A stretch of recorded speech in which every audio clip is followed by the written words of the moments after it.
સત્યના શિખર ન્યૂઝ હું છું પાયલ બામણિયા। તો જોઈએ આજના મહત્વના સમાચાર। નમસ્કાર દર્શક મિત્રો, સત્યના શિખર ન્યૂઝ સાથે હું છું આપની સાથે પાયલ બામણિયા। વાત કરીએ સમાચારની તો મહીસાગર જિલ્લાના સંતરામપુર તાલુકા ખાતે લેવલના આદિવાસી દિવસ કાર્યક્રમમાં પોલીસ દ્વારા જાહેરમાં પત્રકારનું અપમાન કરાયું। સોશિયલ મીડિયામાં વાયરલ થતા પત્રકારોમાં ભારે રોષ। કાળા કપડાં પહેરી પત્રકારિતા કરવી એ ગુનો છે। સ્વચ્છ છબી ધરાવતા દર્પણ જેવા સમાચાર લખતા સલમાન મોરાવાલા જેવા પત્રકારો પોલીસ આંખમાં કણાની માફક ખૂંચે છે કેમ?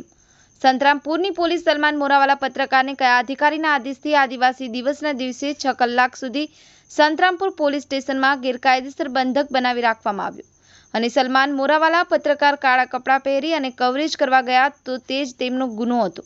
પત્રકારોમાં આક્રોશ। પત્રકારો દ્વારા પીઆઈ તેમજ અસભ્ય વર્તન કરનાર પોલીસ સામે સસ્પેન્ડ કરવા ગુજરાત રાજ્ય પોલીસ વડા, ગૃહમંત્રી તેમજ મુખ્યમંત્રી સુધી આવેદનપત્ર આપી તેમજ જરૂર પડે ત્યાં ગાંધી ચિંધ્યા માર્ગે આંદોલન કરતા પહેલા લાગતા વળગતા તંત્ર બેહુદુ વર્તનકાર પીઆઈ સહિત પોલીસ કર્મચારી બદલી તેમજ સસ્પેન્ડ કરવામાં નહીં આવે તો ગુજરાત સર્વ પત્રકારોને ન્યાય આપવા ઓગસ્ટ ક્રાંતિ કરશે।